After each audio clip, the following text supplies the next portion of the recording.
And so this is what Nagel means by science is a view from nowhere.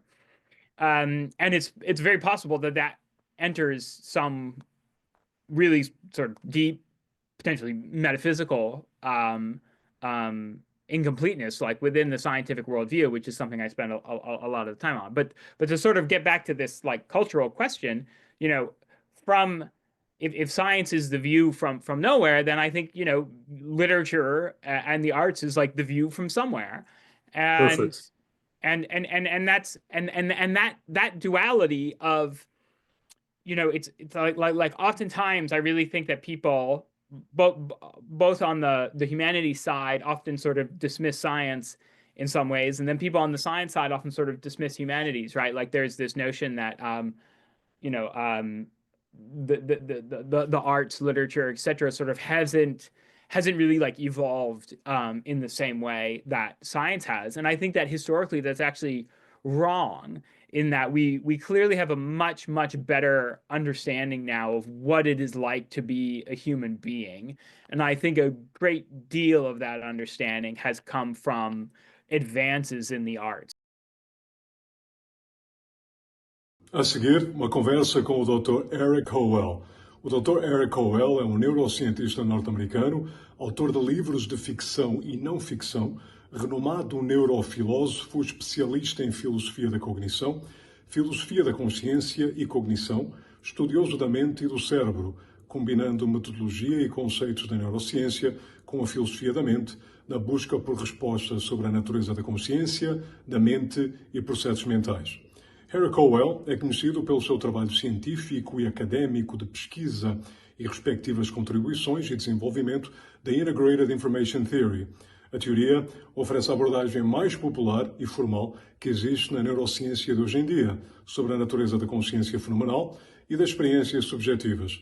A Integrated Information Theory visa o entendimento da consciência humana por meio de modelos matemáticos que mensuram a consciência e seus sistemas de informação integrada. Dr. Hoel graduou do Hampshire College e obteve o seu PhD em Neurociência pela University of Wisconsin-Madison. Foi pesquisador de pós-doutorado no laboratório de Rafael Yuste, na Columbia University, é fellow visitante académico no Institute for Advanced Study em Princeton e professor pesquisador na Tufts University, com foco no estudo da consciência humana e teoria dos sistemas complexos de emergence. O Dr. Hoel é conhecido por sua pesquisa sobre o propósito do sonho, do sonhar e por que os humanos sonham. A sua teoria, denominada de Overfitted Brain Hypothesis, já foi publicada em vários journals e revistas de pesquisa científica. A sua teoria foi capa da New Scientist magazine. Em 2018, o Dr. Erik Hoel foi listado na Forbes Science 30 Under 30. As suas contribuições literárias já foram publicadas na revista The Atlantic, The Baffler e Daily Beast. Erik já ganhou vários prémios literários, tais como o do Writer's Digest Annual Fiction Award e Notable Essay Award do Best American Essays Collection. Erik é membro da New York City Emerging Writers Fellowship. Em 2021, publicou a obra de ficção The Revelations, um Bildungsroman, um thriller literário audacioso, um murder mystery centrado na busca da teoria da consciência por um grupo de estudantes de pós-graduação. Erik escreveu também O Mundo por Trás do Mundo, Consciência, Livre-Arbítrio e os Limites da Ciência, uma obra de não-ficção publicada no Brasil em outubro de 2024 pela Alta Books com o selo editorial Alta Cult. O livro O Mundo por Trás do Mundo é um livro simplesmente cativante e é o foco principal da nossa conversa. O livro conta a história civilizacional do homem por meio de duas perspectivas, a intrínseca e a extrínseca. Duas perspectivas que não confluem, que não se conciliam e parece que até hoje se distanciam cada vez mais uma da outra. É como se a perspectiva intrínseca e a extrínseca habitassem em esferas diametrais do pensamento humano. Convido a todos para visitarem o canal The Intrinsic Perspective da plataforma Substack do Erik Hoel e subscrevam a sua famosa newsletter. Lá encontram provocações e insights fenomenais, por meio de escrita e ilustrações artística maravilhosa. Este é o Peter Cabral Podcast, sejam bem-vindos e agora, meus caros, deixo-vos com o Dr. Erik Hoel. Good day, Erik. Erik Hoel, thank you so much to have you with us here today. We're very excited. The topic, or the main topic of our conversation, is your latest, The World Behind the World. I'm holding here the Portuguese version. In Portuguese, O Mundo por Trás do Mundo. I see that you have your copy as well. That's awesome. And the subtitle, Consciência, Livre-Arbítrio e os Limites da Ciência. Phenomenal book. I would like to congratulate you on such a phenomenal achievement. Obviously, we'll get into great detail, but besides congratulating you, I just wanted to tell you that your approach is so unique in the way that you really delve into the intrinsic and the extrinsic perspective. And when we start reading the book and we sort of get into the detailing and the form by which you develop your concepts and you elaborate your thesis with regards to duality, non-duality, the understanding of the world, the external world, the internal world, the mind, the material environment, it's just unbelievable because, a great deal of things that you actually write and you talk about, we think about them. We think about it in our daily lives. We face these issues, these, let's just say, phenomena and challenges, and yet we don't seem to have a grasp or a clear understanding of how things sort of like are pieced all together and the importance of that in our daily lives. So, I actually, that's a great recommendation when I talk about your book. That's one of the pointers, one of the issues that I really, talk about. And I say that, listen, there's a great deal of stuff that we just think about and that we do in our daily lives that Erik really gets into the core of it and truly explains it from a phenomenal perspective. And then the way that you get into, obviously, the scientific aspect, the scientific, when we talk about neuroscience, when we talk about consciousness, but the way that you really explain our human evolution in terms of the philosophical aspect and the way that thought leadership and the actual thought process has evolved, building it through from the classics, the Greeks, that is, philosophically speaking, and you sort of get into the philosophy of mind as you, in a very careful scientific fashion, you sort of expound and you explain and you elaborate your thesis, and then the way that you connect all of that with integrated information theory, that's just phenomenal. So again, I thank you for your contributions. I thank you for your book. Truly a pleasure to have you with us here today. And welcome to the podcast. Thank you. Well, I couldn't ask for a kinder introduction. And I'm, of course, so glad to hear it and so happy to be here. One of the things that I really felt was missing,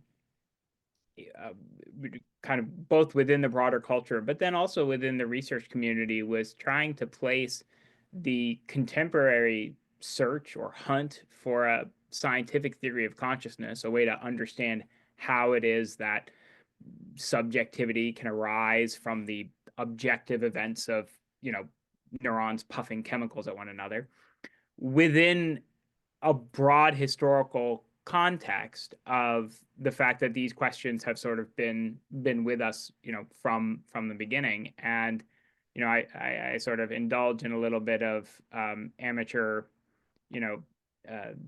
history, where I'm sort of looking through at how different cultures and civilizations have depicted the mind, and really thinking about it as, in a fundamental way, over thousands of years, our understandings of both the extrinsic world, which is sort of what science very traditionally studies, and that can be thought of as just, mechanisms in a state, or a car engine and its parts and their relationships, right? Like the extrinsic is something that you would see in an engineering diagram, right? An engineering diagram is like archetypal of the extrinsic perspective. And we, as a civilization, from the ancient Egyptians to now, I mean, especially during the scientific revolution, got really, really good at depicting the world from the extrinsic perspective.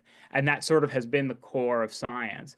But I also think that we've gotten similarly good at depicting the intrinsic perspective. There has been actually, a development of vocabulary and tools to depict how human mind how the human mind works, how it functions from the inside, its sort of mental topology. And that, a perfect example of this, right, would be the rise of the novel as a literary art form, right? Or perspectivism or romanticism or so on, in the arts. And these are really, in some ways, tools that we can use to develop and talk about the intrinsic perspective, right? You didn't have in-depth psychological novels 3,000 years ago. That is something that we actually got good at. And so one thing I wanted to highlight in the book was just that, as we've gotten better at understanding the extrinsic perspective, we've also gotten better historically at understanding the intrinsic perspective.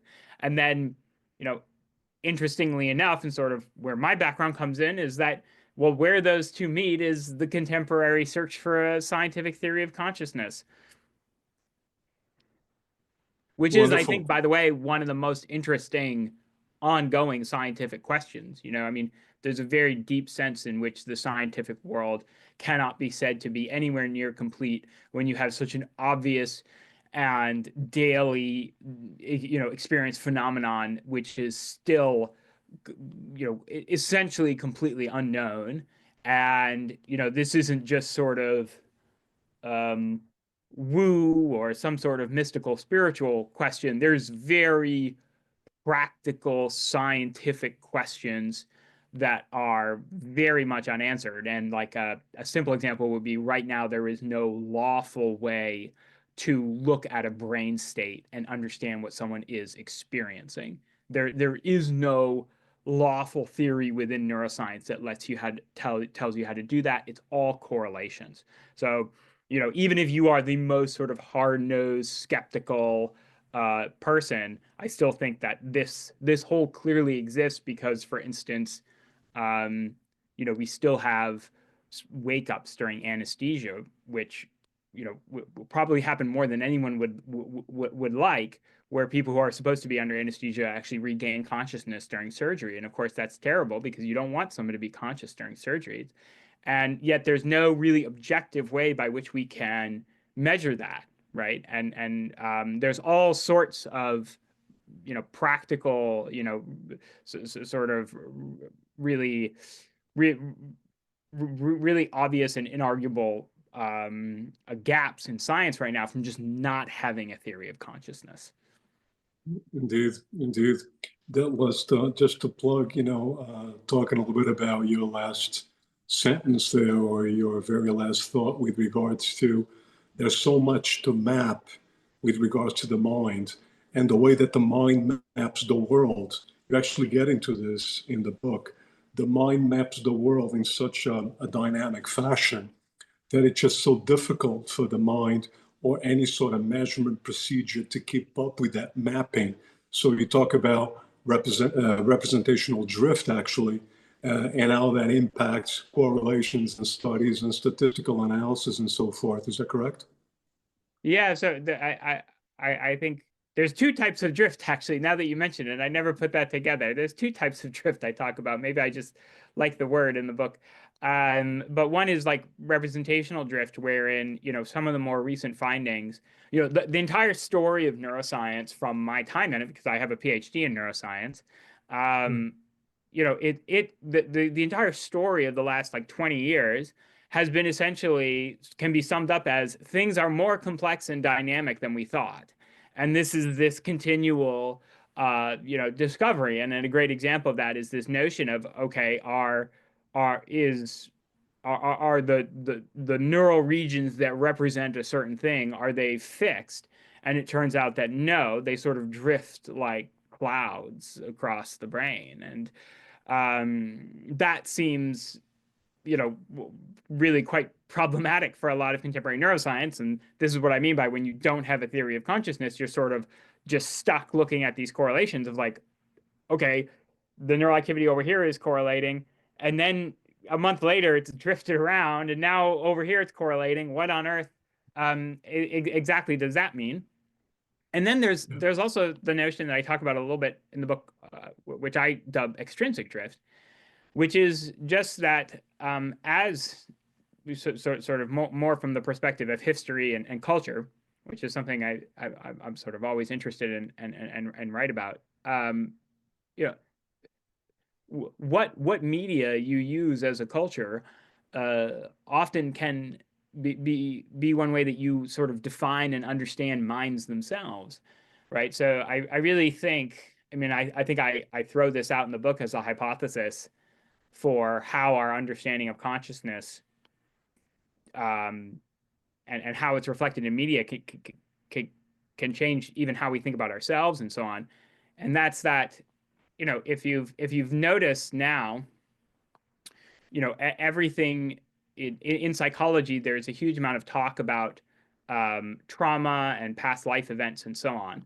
And then if you go back and you look historically, you just don't see very much notions of that, right? Like you do see maybe some PTSD and like extreme war scenarios and things like that, but it's just not really a thing that crops up in, say, like go read a novel in the 1700s. Those are detailed psychological novels, right? But you're not really going to find any sort of modern notion of trauma.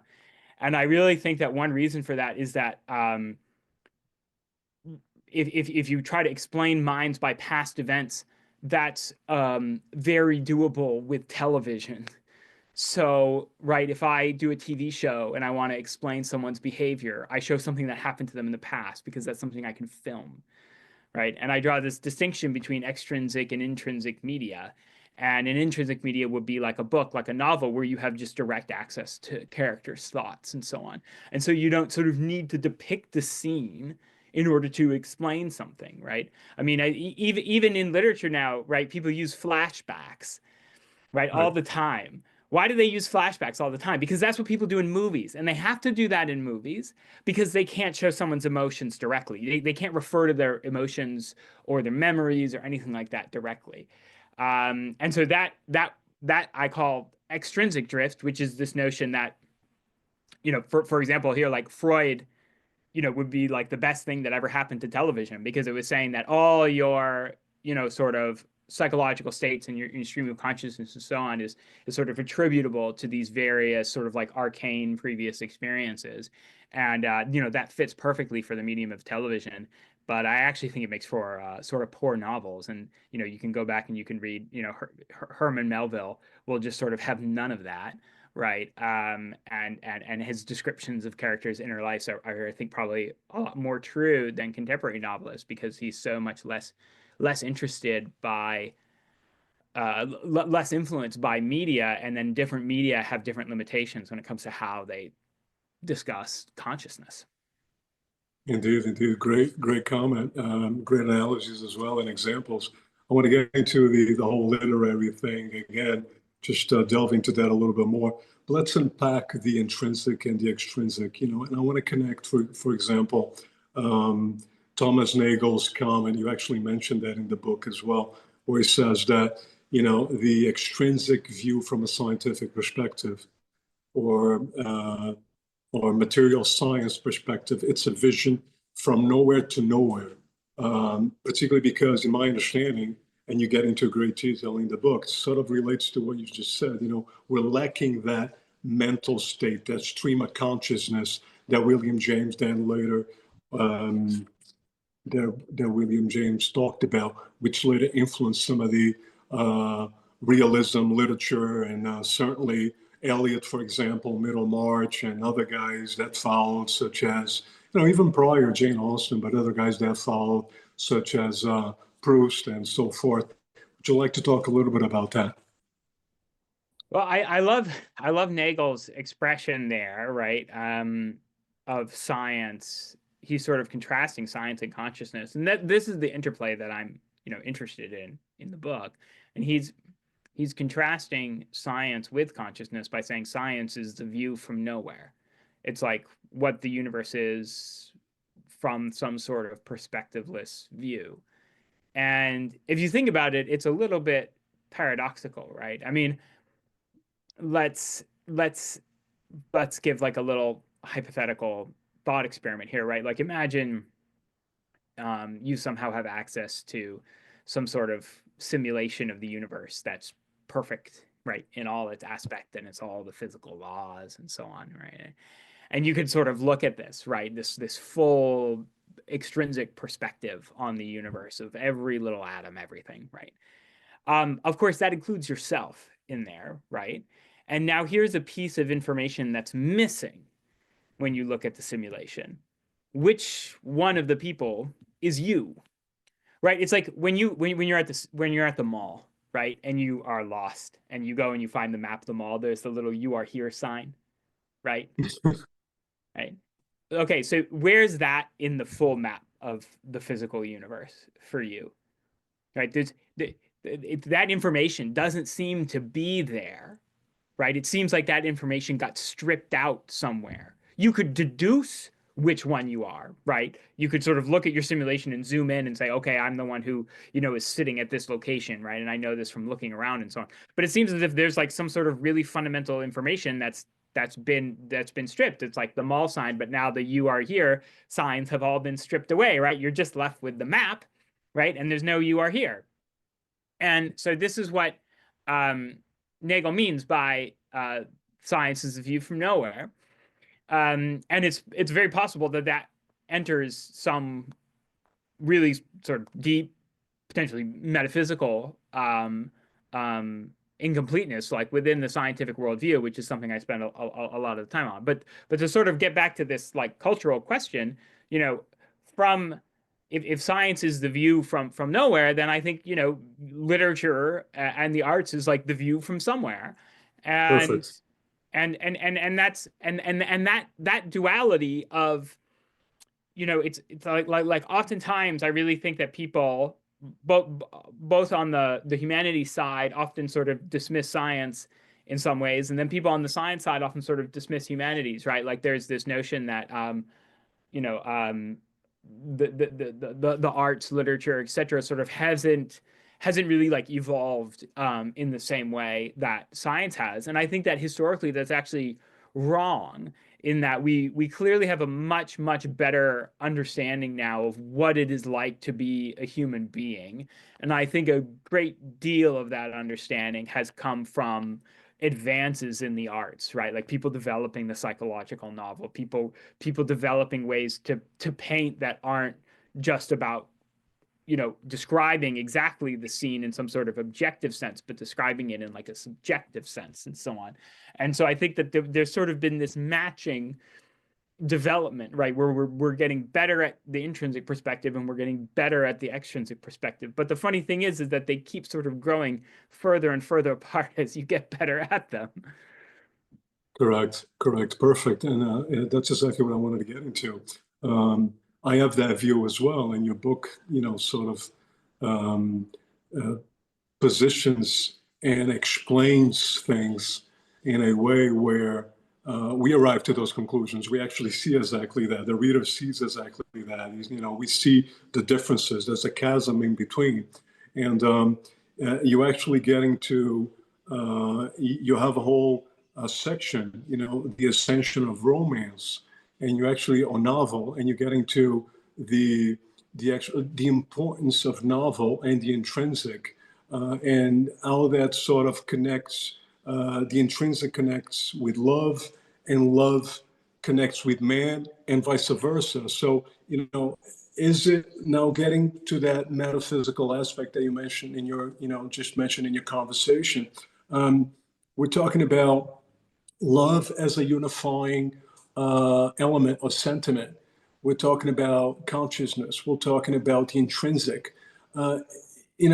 Once we unite all of these and combine all these elements, we have a really strong picture for the intrinsic perspective. It's just, very clear to me that the intrinsic perspective is extremely natural to our human nature.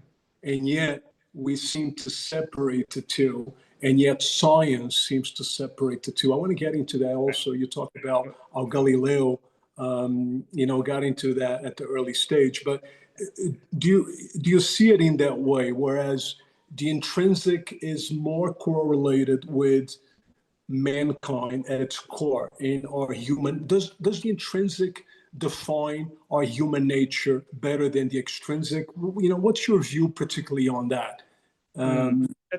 That's an interesting question. And maybe to like broaden it, like certainly in the intrinsic perspective, that the emotions like love are, extremely important, but just as equally sort of our emotions of hate, right? It's like your ability to depict the inner life of a human, it sort of if you're good at it, like for example, like if you're Tolstoy, right? Tolstoy, like one of the best people to ever take the intrinsic perspective, right? Like of all time.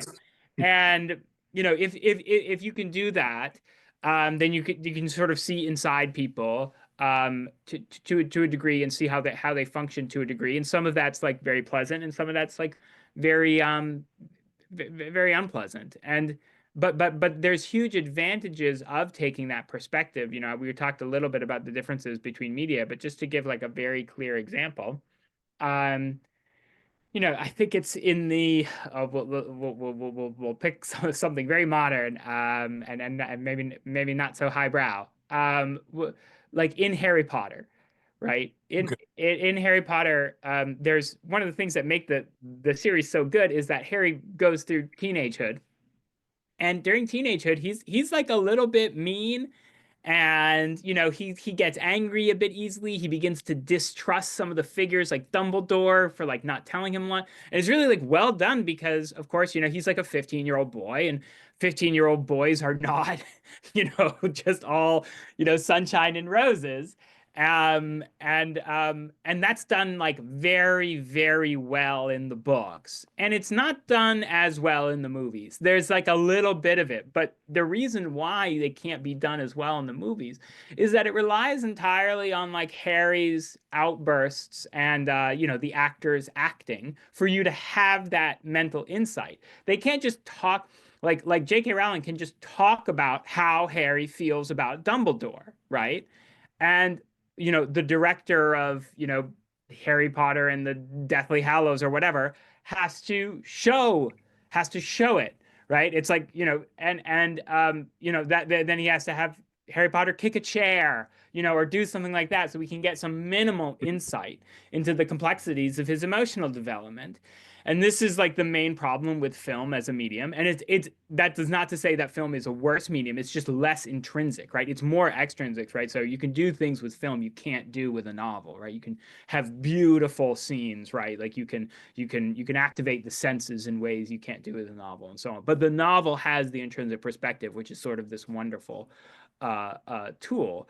And so yeah, I do think that people have gotten much better at that, and I do think that you can sort of look at our media and our culture, and you can think about them as sort of where does it fit along this extrinsic, more sciencey visualization, engineering diagram sort of thing, versus more intrinsic, which is more about subjectivity, feelings, representing minds, those sort of things, and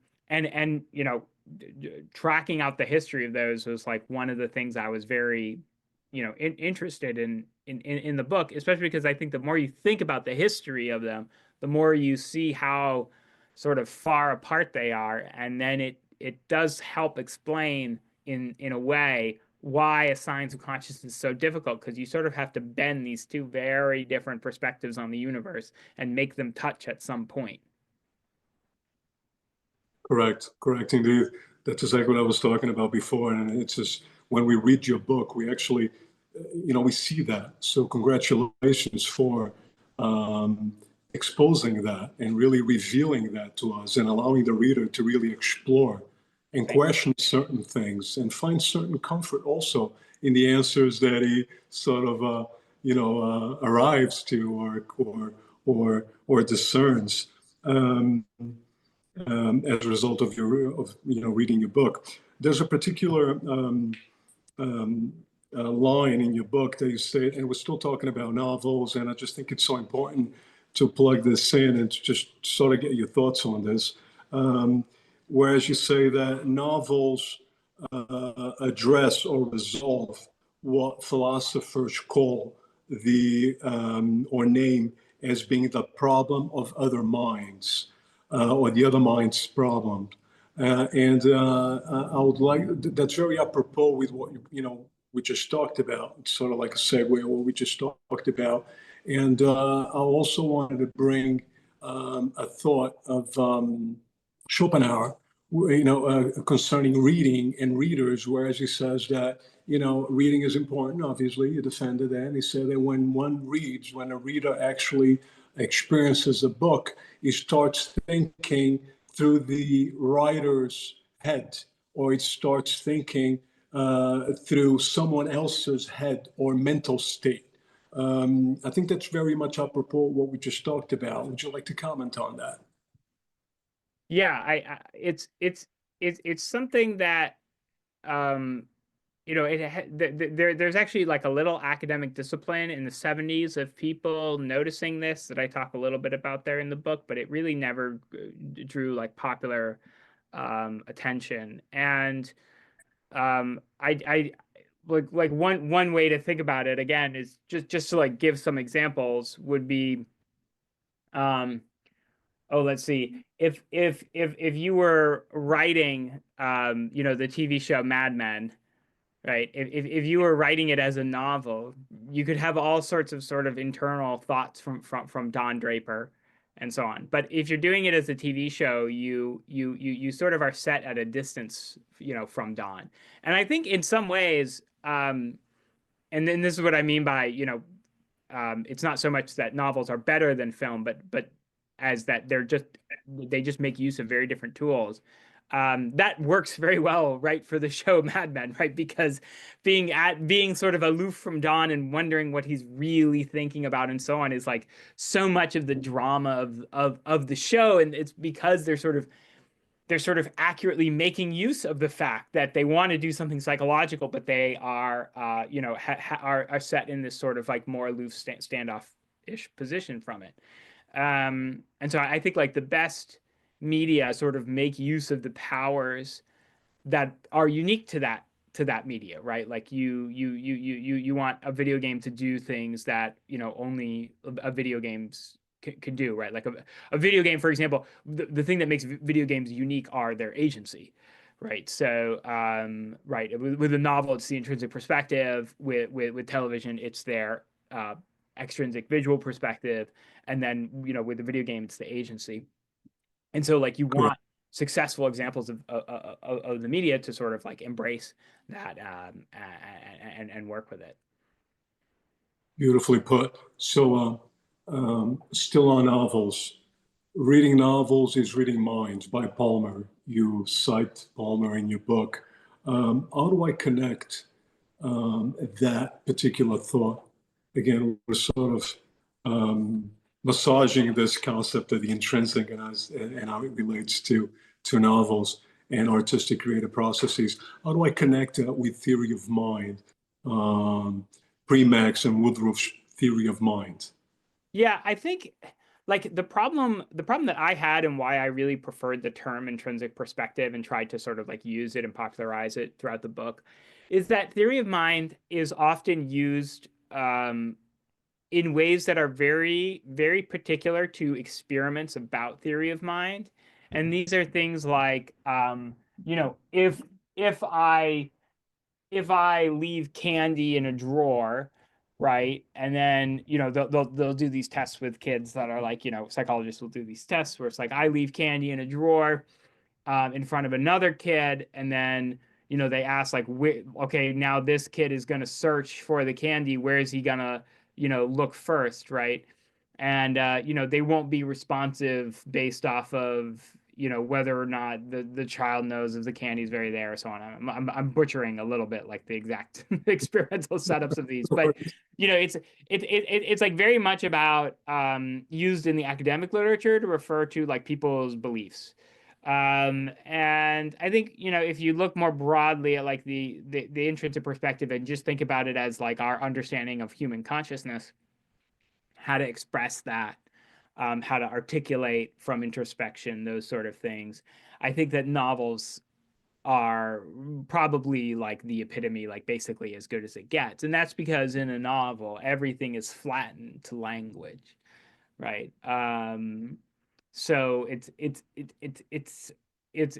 like you know you in our normal world, right? The ontology of the world is such that there is the extrinsic and there's the intrinsic, right? And novels instead say, no, everything is language, right? But now that everything's been translated into language, there's no fundamental distinction between extrinsic things and intrinsic things anymore. I can sort of visually look at intrinsic things, right? Like I can look at someone's anger inside their skull, right? Or I can look at someone's love inside their skull, right? And you can do that in a novel. And so, yeah, I think I definitely think that the connection to theory of mind is there, and I talked about it, I think, a little bit, but I sort of didn't want to just peg the whole thing as theory of mind, because just academically it sort of has this very particular register about, you know, how do I know that certain people have certain beliefs or something like that, and how do I keep track of that, versus maybe an understanding of your own phenomenology or an understanding of others' phenomenology, or sort of like an understanding of consciousness in general and the complexities of human psychology. Understood. Perfect. Erik, I wanted to get into, still on the intrinsic and the extrinsic, I wanted to get into the classics, particularly the ancient Greeks. And when we talk about, we go back to Thales, for example, that he said that everything could be reduced to water. And then we had things such as Democritus, he said that, you know, everything is basically atoms in pure void. These are rather extrinsic views on the world. And then you have, for example, Aristotle, obviously Aristotle, Plato's disciple, and Plato subsequently Socrates. Aristotle, for example, he had a rather dualistic interpretation of the world. So he seemed to be confident or comfortable with the thought of mind, state of mind, and the external influence as he sought for like a game of balance. So if we look at the intrinsic and the extrinsic, take us through this evolution, you know, looking at the ancient Greek thought process or philosophical process, philosophy of mind, starting from Socrates and then eventually Plato, Plato Academy, and then Aristotle's viewpoint on this. Well, I think even like what's interesting, because of course, you know, you can sort of like say Plato operates via this like third way, right? You know, if Thales is like everything is water, right? Plato's like everything is math, right? Everything is just Platonic forms. But I think like what's like most interesting about the development in ancient Greece is that it's happening at the same time that they're developing the extrinsic perspective. And it's not just the philosophers, right? Like it's not just Aristotle. Like I would argue that you know, so some of the original playwrights are really the people who are most developing the intrinsic perspective. You know, like the classic go-to cases like Medea, I think, where, you know, just these beautiful internal monologues, and you know, set on stage. And of course, you know, for the Greeks, they don't really have novels yet, right? So they have theater, and theater is a mixed form, right? Like you can do the monologue, which is very intrinsic, but you're doing everything on stage, so it's also still like a little bit more visual of a medium compared to like a you know 18th century psychological novel. But I think what's like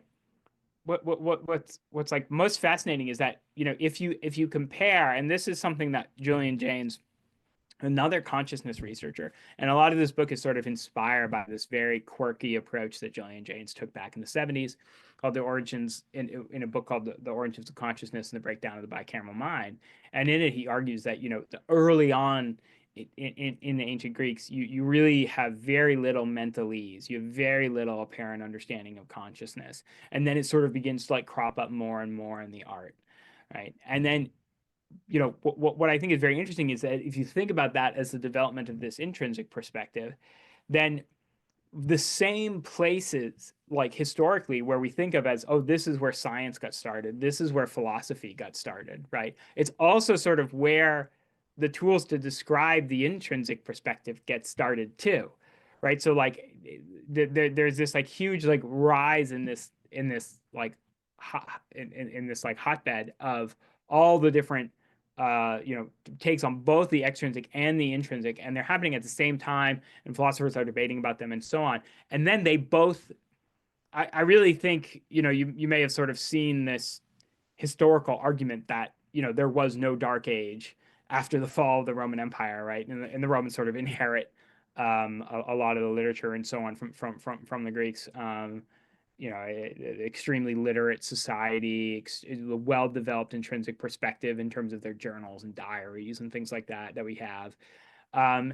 And both the extrinsic and the intrinsic perspective sort of suffer this calamitous blow where they really like barely seem to exist, you know, during what used to historically be called the Dark Ages after the fall of the Roman Empire. And it takes basically people rediscovering them. You know, through ancient literature and then eventually through their own new ways. So the two perspectives sort of follow this path of like rising in ancient Greece and Rome and then like falling again. And I sort of thought it was very funny because, you know, I'm not a historian, right? So I'm not going to, you know, make any, you know, super strong historical claims. I'm just sort of bringing my perspective from consciousness research, you know, onto stuff that's more well known. But it was very funny to me to read the arguments about, oh, there was no dark age and da-da-da-da, because like I couldn't even find any sources. I mean, like there's just nothing. Like no one is literate anymore. Like there's just like 500 years of history where there's you know, you finally find like, you know, Beowulf, you know, there's like hundreds of years, then there's like Beowulf, and then finally you can find some other stuff. But it's like what on earth was happening during that time? And I think the answer was like nothing good. And but it was amazing that even for me, like just the historical research was basically impossible during this time period because there was just nothing about either the intrinsic or the extrinsic perspective that I could really find to cite. Right, so just to give you a little perspective on, that's awesome. You know, maybe there was something to that nomenclature as, you know, a dark age. That's excellent. That's awesome. I appreciate that. You know, let's talk about the separation of the two. You know, the intrinsic and the extrinsic material science that is on the extrinsic side. Let's go back to Galileo's time, and you actually get into this in your book. And whereas you interestingly state that Galileo, you know, obviously is someone that made it a point to separate the two. I guess one of his famous statements was that the universe could be explained through math. He states that, he wrote that, I think, in the Essayer, right? And obviously that's a strong statement. And we see that. We see a trend where he made it a point to separate the intrinsic from the extrinsic, in this case, physical science. Do you agree with that? Yeah, and what's very interesting, and people, you know, often don't realize, is that as much as there were, you know, some minor debates about atheism in the church and so on, you know, the vast majority of scientists of that period and early scientists, when science is getting formed, they are religious. They're very deeply religious people. And they sort of make this collective agreement, which is basically that, listen, science is just not going to talk about souls. And one way to think about that is to say, well, science just isn't going to talk about consciousness. Right, like that's how maybe we as moderns would understand what they're doing with sort of this cutoff point where they say, listen, the only thing that really concerns science are these like physical quantities, and this is our way of sort of limiting science in a way that removes many of its philosophical difficulties and allows it to proceed. And I think that this is actually a very important move historically in science. I mean, one reason, like you were talking about Aristotle earlier, but like I do think that there's a sense in which the metaphysics of people before that were just like too complicated for science to really emerge. Like everything was mixed together, and so like Galileo and others, they just make this like bargain, which is basically that, listen, whatever like the color red is, if you think about wanting to explain that, the thing you're not going to explain is like the experience of red. But you could go out there and find some wavelengths, whatever. You can split light. You can do those sort of things. And what you're interested in there is like this physical property that would like correlate to when we see red. And that's the thing that science is going to focus on explaining. We're going to sort of cut off science here, leave aside everything intrinsic, leave aside consciousness as this like the sort of like problem for theology and philosophy, and we're just not going to deal with it. And I think that gave science a lot of confidence by sort of, in a sense, limiting its domain from the beginning. But it had this strange effect, right? Which is that everything, I have some essay where I talk about this, where it's sort of like everything in all like, where did colors go, right? Well, colors all got pushed back inside your skull. Right, like everything got pushed back and back and back and back and back and back and back. And then, funnily enough, this means that the last, discipline who kind of got stuck holding the short end of the stick scientifically is neuroscience, because now they're they're the ones, or we're the ones forced to do science in, a field where like we have this physical organ, and then we also have, of course, like ourselves and our subjectivity. And then somehow we're supposed to, classically, like not mention that, not really talk about that, and then like still understand the function of this organ, right? We're versus, for like physicists, are sort of happily skipping along, having, removed everything intrinsic. And so I think it created this very unstable state where it was not so much that all the problems were resolved, as there was this series of bracketing, where it's sort of like, listen, let's just like get rid of the paradoxes, shuffle them off over here, and we can sort of proceed paradox free for as long as we possibly can. And of course, that has led to an incredible, one can only say an incredible string of wins, right, for science in terms of understanding the world. But it's left this little pushed back ball of colors waiting to be explained. Where does the experience of red come from? Yeah. Oh, excellent indeed. You mentioned in your book as well, actually, a statement, Philip Goff, right? Yeah. Philip has written a bunch about this in more detail. So if you want sort of more detail on this historical transition, you can check out his book. I cite him and talk about it there. Yeah, indeed. Yeah. And, you mentioned a very interesting episode where, if Galileo was to meet a scientist today and, we would be asked about consciousness, he would say, of course, you can't find consciousness because physical science was created to deal with quantities, not qualities, right? Yeah. So, I think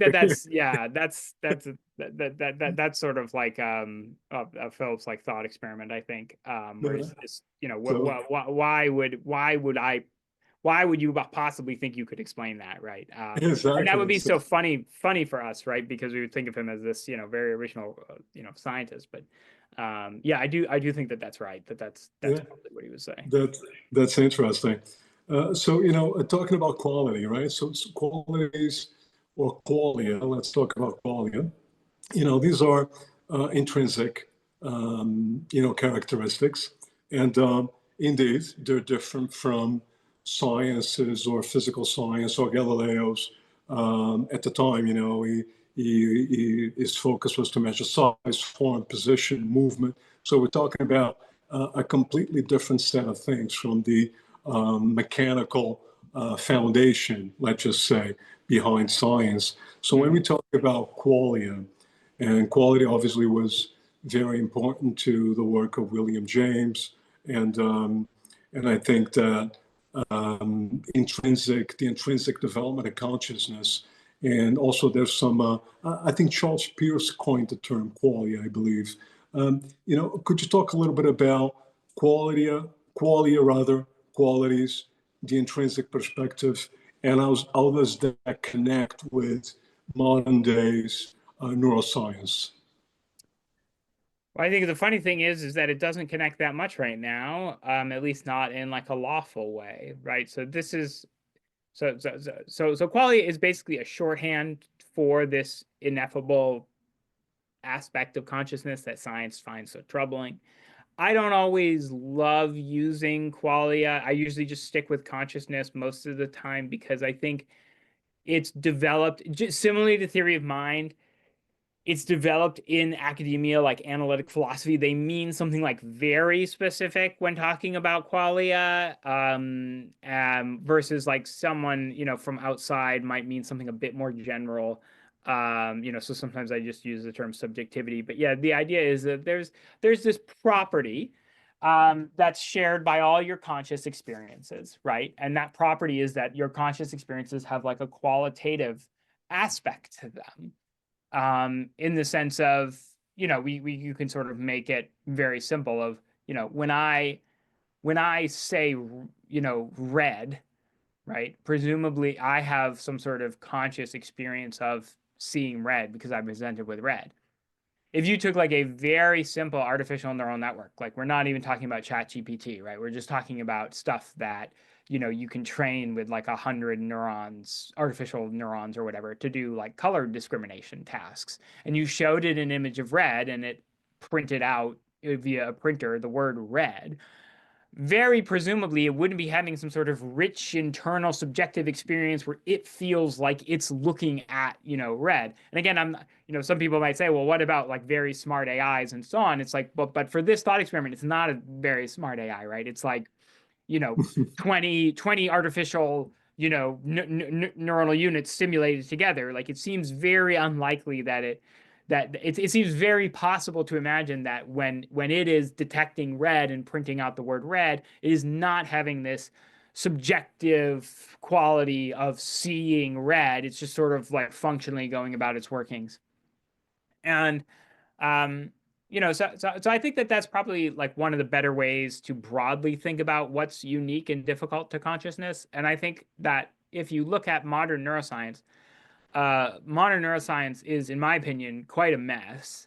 It operates effectively as a pre-paradigmatic scientific field in that, I wouldn't strongly trust many of the results that come out of it to be not so much that they're wrong, but so much as like they don't really have the context of having a good theory. And so it's sort of like, imagine you have like a species taxonomy before Darwin. Yeah, that could be useful. I mean, yeah, again, you mentioned Aristotle, right? So it could be useful to be like, well, there's the stuff in the oceans and there's the stuff on the land, and so on. But it's like what you're talking about really is just all going to get overridden, once Darwin comes along and once we start figuring out this evolution thing. And so similarly, with neuroscience, it's a lot of sort of correlations of, okay, this part of the, of V1, this part of the, primary visual cortex lit up, in a certain way on our neuroimaging. And it seems like that usually happens in that way when people see red, but there's no lawful way by which I can sort of, given some set of neural activity, I could sort of map it onto some, space of possible experiences and have it be like lawful in any way. That's what a theory of consciousness would do and give you. And, the field is such that even just talking about that makes people's heads sort of explode and they get all super defensive and weird, right? It's like this very obvious thing that even most people would intuitively want the theory to do, and oftentimes think that neuroscience does, which is give some sort of lawful account for like, why is it that this brain state is leading to this, experience in the consciousness of the person. That just doesn't exist. Wonderful. I want to get into more of that, but before, I think it's important to bring a line from your book. Actually, one of your thoughts, you say that neuroscience's scope is where the intrinsic and the extrinsic meet, where ontology and epistemology start to shake. So, talk a little bit about that. Obviously, ontology, epistemology, ontology, knowledge, what we know, epistemology, how do we know what we know, and how do we connect the two? What are your thoughts on that? Yeah, I think the point is there to go back to that previous analogy of neuroscience getting the short end of the stick off of this decision to sort of minimize consciousness from science. Of course, it ends up being in that position where, it has to sort of butt up against metaphysics, and it has to butt up against philosophy, and it has to butt up against all these really like fundamental questions, because that's sort of where we pushed many of those philosophical questions to, because we didn't want to deal with them, immediately and directly. And of course, it makes a great deal of sense that they're there. Like, I'm not saying it's some sort of historical accident. It makes a great deal of sense that it would be the science of the brain that would have to eventually confront a lot of these questions. But, for example, there's people, not really particularly myself, I try to remain pretty agnostic about this sort of thing, but there's plenty of people who think that consciousness has some deep relevancy to physics, and that maybe some areas in which physics is stuck is because there's no theory of consciousness, and it's because physics has sort of pushed consciousness away. So, like, I'm not saying that that's true, because I think that strong claims in science require strong evidence. So I've never seen any strong empirical evidence that has risen to the bar for me that would make me, think that that's definitely true. But imagine that it were true, right? Then that would be a case of, we've shunted these problems onto neuroscientists who have like no hope of solving them, because then, the actual issue is somewhere in physics, and physics has sort of, very clearly stripped all that stuff out, and left just, dorm room graduate school discussions about, Schrodinger's cat, right? So, it's sort of like that is where these big metaphysical questions crop up, is in neuroscience, but and in some cases that makes perfect sense, but then in other cases maybe it's sort of being handed this problem that the people in the field just like are not actually equipped to solve. Yeah, great point. To that, Theodosius Dobzhansky stated that nothing in biology makes sense except under the light of evolution. You say that someday it will be obvious and clear that nothing in the brain makes sense except under the light of consciousness. That sort of connects to what you just said, don't you think? Yes, and I think it's very unfortunate that in neuroscience only a vanishingly small portion of the funding goes towards research into consciousness. It's kind of a joke, to be totally brutally honest. Consciousness is so first of all, when people hear this, I want them to know that they have been inundated with not to sound too crazy, but I'll put on like a tinfoil hat for a moment. You have basically been inundated with anti-consciousness propaganda for a very long time. So all that stuff about, oh, consciousness, you can only consider, 5 things at once, or like consciousness, you can only see just the very tiniest bit of your visual field is all that you can really see, or consciousness is like this tiny little thing, that part of the process of the brain where everything is done unconsciously, and then consciousness is just this like tiny hat on top of a hat at the end. So I think all that stuff is wrong. More and more data shows that it's wrong, right? So when I was in school, I learned that you could really only have fine-grained vision right at the center of your visual field, and that like everything else is basically an illusion that you make up, right? And so this was like, why would neuroscientists or psychologists really like this result? Well, because it's counterintuitive, and because it reduces consciousness as a problem, right? Which is what everyone wants, because no one wants to deal with the problem, because it's a difficult problem. And so like those sort of studies, well, guess what? Actually, now there's new studies, and they show that your perception of the world is indeed rich and varied, and you actually are perceiving a great amount of visual complexity. Yes, you can't discriminate things as well as you move out sort of from the center of your visual field, right? But that's obvious to like a child. So, you know, like you really do have a very visually detailed stream of visual consciousness. Probably the main function of the brain is supporting the stream of consciousness. All the unconscious stuff plays off of that. It's like there's this one big main function, which is you wake up, you are an ongoing subjectivity in the stream of consciousness, experiencing events. Everything, your unconscious processing, everything like that is playing off of it. It can't really do anything like on its own. And so from that perspective, and I think that that's a very viable and arguable perspective at this point, from that perspective, because so many of that stuff about how consciousness was so easy to play around with or get rid of, like even things like the split brain studies are now empirically questioned. There was like 100 years of people basically saying, what if consciousness was much smaller and much less useful and da da da da.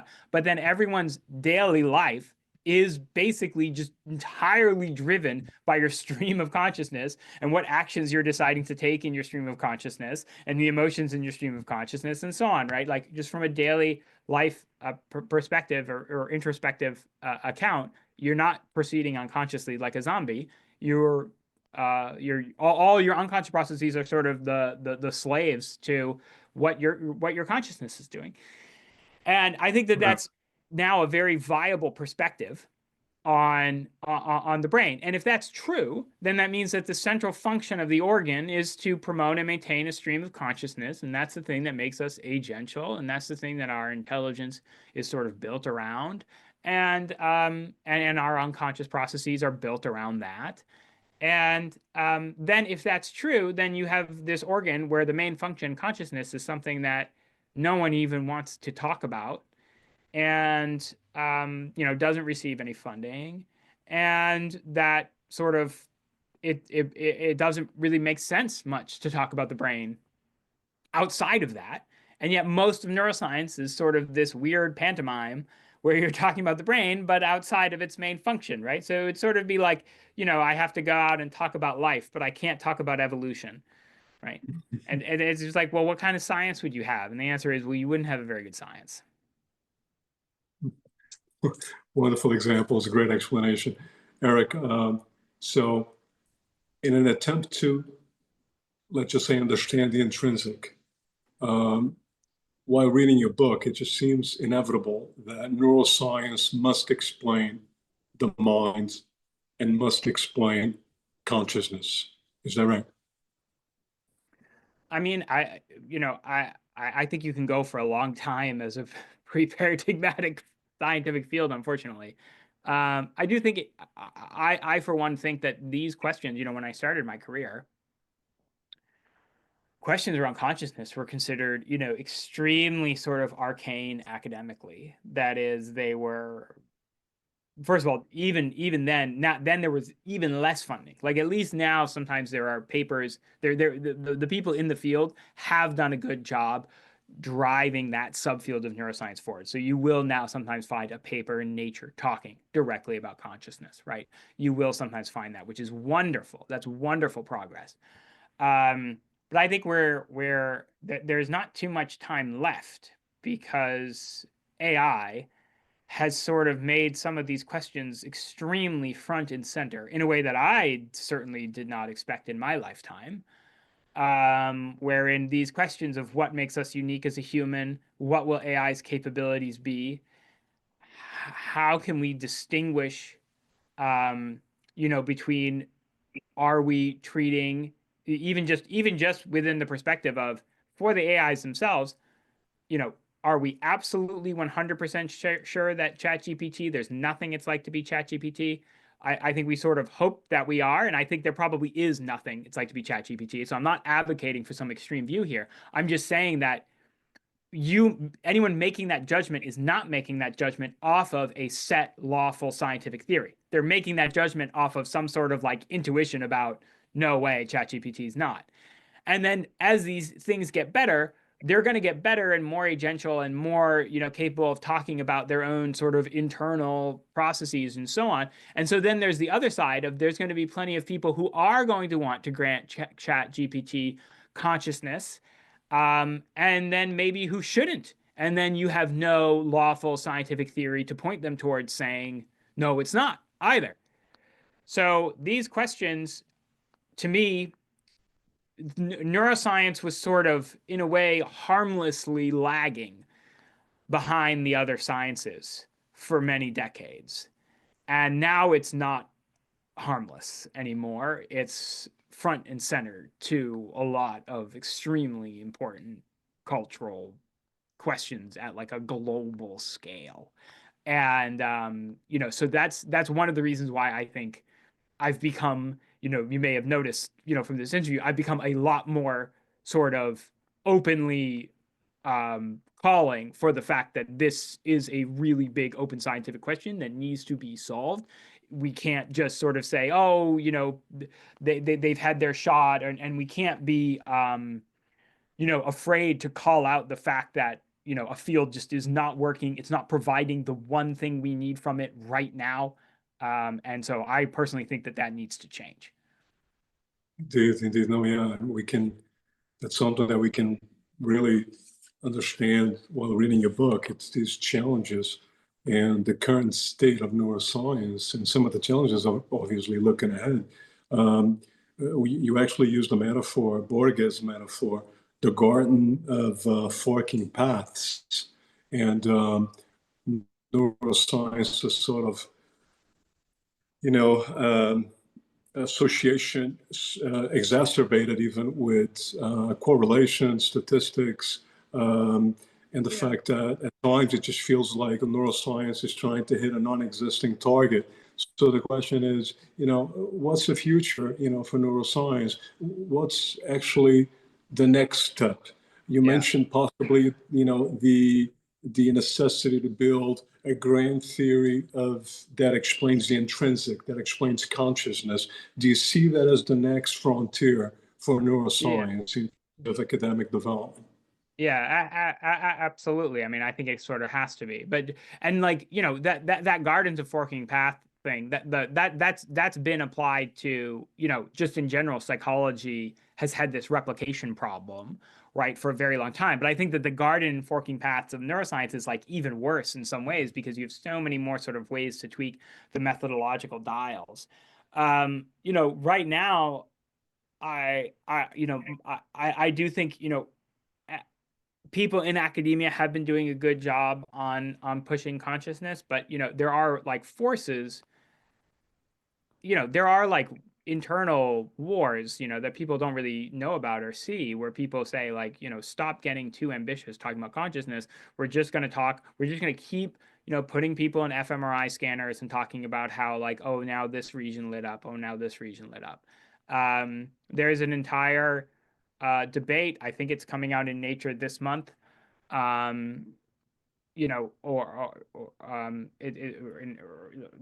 early this year, and it's all about this, where people are basically saying, one of the theories that I worked on when I was a PhD student, which was integrated information theory, which I don't want to delve too deep into the details of, because it's not something I endorse as being like 100% true, but it is an ambitious and interesting theory of consciousness if people want to look into it themselves. And a lot of the war is just people saying like, I don't like that you're doing that. It's weird. It's just weird. It's like, this accusation is, this stuff is just weird. Stop talking about it. And that accusation comes from, not just from, nobody. It comes from people with positions. It comes from people with access to and who control funding and so on. And it seeks to starve all talk of this, out of science. And I think some of these people, it's like morally reprehensible to be doing this at this point. If it was 30 years ago and there was no AI issue, fine, right? You just win your little academic, fiefdom, and all we get is like a delay in science, right? Which is bad, but now this issue is like front and center on the world stage increasingly from AI. And so I think that what those people are doing is dangerous and wrong. And I don't think that there's a way forward without sort of a big admittance of that. And, honestly, I'm sort of hoping at this point that like outside sources, like again, within AI, there's now so much money flowing around, even for projects like AI, research into AI consciousness. Well, you can't understand AI consciousness without having a theory of consciousness, so, I'm even sort of sadly bullish on like outside company funding at some point being more of a share of funding of consciousness research than even just standard academia, because like the NIH is not going to be the organization that funds some sort of theoretical breakthrough into our understanding of consciousness. It's just not. Well, you just mentioned something really interesting, which I've mentioned it myself in some conversations, obviously in a very informal fashion, but that's exactly that, the point where how can you talk about AI and consciousness or associate the two when we still lack the fundamentals, we still don't understand our own consciousness. So it's interesting to hear you say that. That's my opinion as well, Erik. Very well put. Erik, I want to talk to you about it's actually one of your chapters in your book, and you talk greatly about the differences between the Edelman school of thought in neuroscience and the Crick school of thought in neuroscience. I sort of wanted to get into that because that gives us a really good perspective on the intrinsic, the extrinsic, and modern day neuroscience. Can you do that, please? Yeah, I think it's like an interesting history of like how consciousness research at least got to the point of where it is now, which is that, I was probably one of the first people to get my PhD in neuroscience saying openly, explicitly, hey, I'm interested in consciousness. I'm sort of, not going to just pretend to be mainly interested in how ion channels function. I'm going to actually say what I'm interested in. That was a privilege. Older generations couldn't do that. There's sort of this very interesting history that I talk about in the book about, how consciousness research broke into the mainstream with, there's many factors. I'm probably maybe slightly overemphasizing the role of just these two men, but they encapsulate the story so well, it's hard not to. And they're both very major figures. Francis Crick, of course, one of the co-discoverers of DNA. Jerry Edelman, who basically did a similar sort of theoretical discovery, but over how the immune system works, and won a prize for that. And so, those two people had very different approaches, right? And I think, ultimately, I'm more on the on one side than the other, because of sort of where I come from and having worked on like very pure theory based. But Francis Crick, his stuff is really at least quite good in the sense of he was looking for a path forward, and one of the ways that he did that was to really hammer in this idea of the neural correlates of consciousness. And again, I've sort of been criticizing neuroscience for saying, well, you only have correlates, but at least talking about the neural correlates of consciousness allows you to talk about consciousness at all. So in that sense, it's been successful. I think ultimately, like Crick's sort of version of the research has been the most successful. But I do think that there's like a fundamental tension where, like, if you never go beyond that, if you never do real theory building, the way that theoretical physicists build theories, right? You have to build theories well. If you never do real theory building, we're probably not going to get very far. And so that's what a lot of these like more modern contemporary, debates are about. Just really want to get, Erik, I want to get your thoughts on consciousness.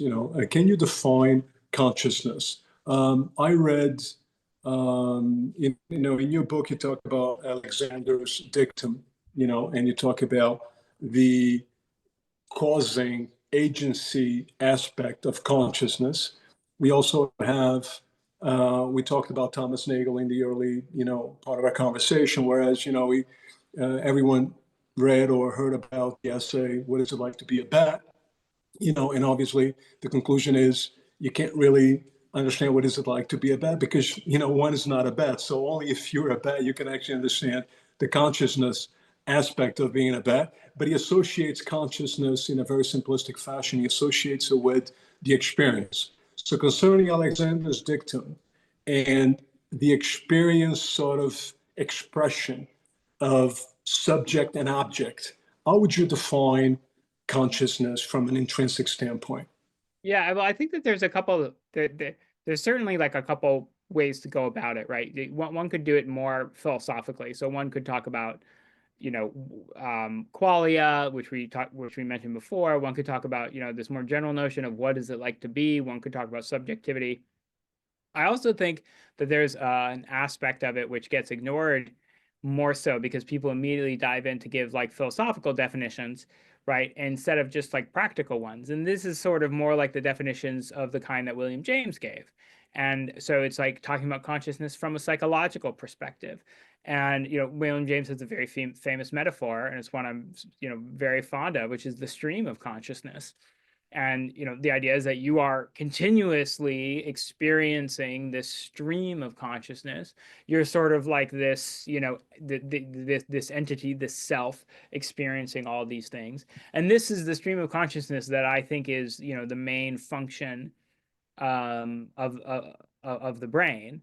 And, you know, that stream of consciousness has certain properties, right? Like it's integrated. It has a particular structure, right? We just talked about it has like this structure where it feels like there's this self experiencing, you know, the consciousness, and so on. And I think that in many ways, that entity, pointing to that like practical entity, can be as rich definitionally because it fits with people's intuitive notions of like what is it like to be them? Well, what it's like to be them is to wake up with their own stream of consciousness and sort of go about their day understanding things at the level of concepts and sensations and so on that go on within that stream. So I sort of become more partial over time to like the more practical sort of perspective of you know, talking about that, just because I think it's more understandable and it's a bit less, you know, assumptive, right? Like when I go in and I talk about, if I immediately say like consciousness is the same thing as qualia, people start arguing about, oh, well, you know, what if the notion of qualia is incoherent or so on? And it's like, well, I just really don't think that the notion of a stream of consciousness is incoherent. I think that that's like very coherent for most people with like very minimum sort of introspection, that it just like fits their daily lives, right? They're not sort of just like visually processing anything without sort of, you know, any experience of what's going on. So fully agree. And that's why I'm a particular fan of the integrated information theory, particularly when we look at the 5 axioms of integrated of the theory, where, you know, whereas you look at consciousness exists as one of the axioms, and then consciousness is informative. Third axiom, consciousness as a certain structure, a certain variety. Every experience is integrated, so that, you know, sort of talks a little bit about everything that we just talked about: the agency aspect, the causal aspect, the experience aspect.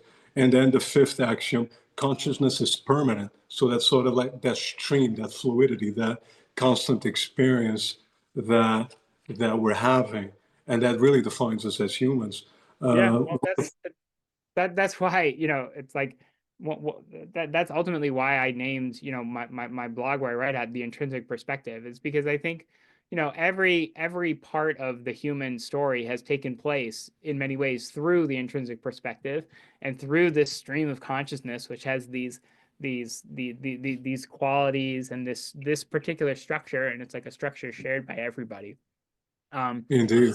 Yeah, so I think it's like a way. It's a nice way of sort of seeing everything through the lens of consciousness, because it actually is like a very it is in some ways a very broad and general idea. Indeed, fully agree. Erik, we're at the very end of our conversation. I wanted to, I reserved a few minutes here, if that's okay, to talk briefly about, you know, your channel on Substack. You already mentioned it, the intrinsic perspective. I invite everyone to really check it out. There's phenomenal content. There's, great writing, great contributions there. Your community is vibrant, incredible experiences there, incredible material. If you could talk a little bit about that. And then I wanted to sort of like briefly talk about The Revelations. That's a novel that you wrote a couple of years ago. And The Revelations is an incredible book on consciousness. It's sort of like, details a little bit, everything that we just talked about. You have the neuroscience very present. There are challenges in your book, in your novel. You talk about, it's sort of like a hero's journey from a standpoint of discovery, in the sense of, here you have a student, a PhD student, and you have all these different challenges, consciousness, there's duality, there's reality. And I really wanted to ask you briefly whether you sitting down and writing that novel sort of clarified or erected these two monuments, and you saw the difference between the intrinsic or the extrinsic, and this sort of like gained a certain, let's just say, property as you wrote the novel, and that sort of set the way for the world behind the world, or you already had all those sort of notions very present in your creative process as an author, obviously, and as a scientist? Yeah, it's a great question. Yeah, so for The Revelations, I mean, I think it's because it's a novel, it has a bunch of philosophical ideas in it. It's kind of a philosophical novel, but that's a long tradition. There's lots of novels that could be described as philosophical novels. But it, ultimately, like for a novel, the fact that it's a novel has to eat everything else. That's actually what I love most about novels, is that a good novel is omnivorous, right? Like you can do anything with a novel. It can sort of eat anything, right? Like you can put an essay in a novel if you do it right. You can put someone's diary in a novel if you do it right. It's an incredibly flexible, powerful medium. You can put a book inside a book. Yeah, exactly. You can put a book inside the book. I do think that there's certainly some Easter eggs, right? A lot of the stuff that happens. So The Revelations is a murder mystery set sort of within a group of graduate students who study consciousness.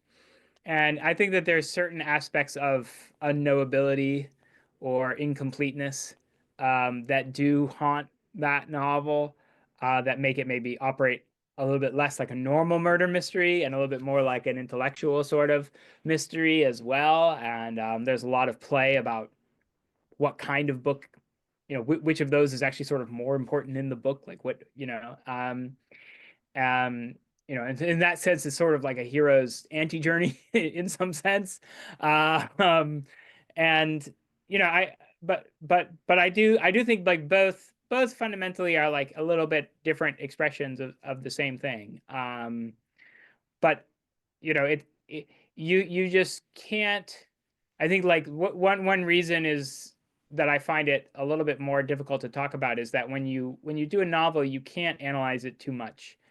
You can't analyze it the way you can a nonfiction book. Like a nonfiction book, I can have all sorts of opinions about, and talk about. For a fiction book, it's sort of like, well, this is what I was given, this entity, right?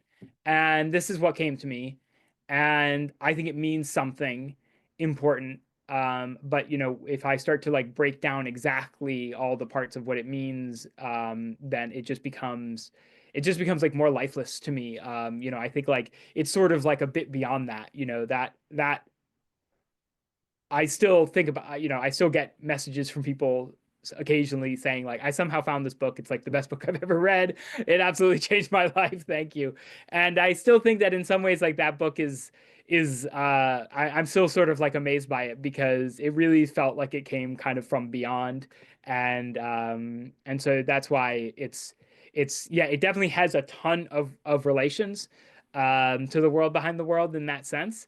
In that even just in the fact that it's a novel and so therefore is sort of a taking of the intrinsic perspective. But I think as well, it would sort of like, I don't know, it was sort of like laugh at the idea of being read. It would be like, get this nonfiction book away from me. This thing is, like the Revelations would honestly almost be like disgusted by the world behind the world. It would be like, you're doing everything wrong. I did everything right. Like that's the attitude that a good novel has, I think. And, I've never written another one. I might not ever write another one, but I'm glad I wrote that one. I'm so glad you did. I'm so glad you did. Thank you for getting into some detail regarding your book. Truly recommend it. Again, The World Behind the World and the Revelations. Erik, last question. I want to take you back to your childhood. Books is something that you were quite familiar. You worked at your mom's bookstore. I believe the name was Jabberwocky. Am I correct? Yeah. After the Lewis Carroll poem. Yeah.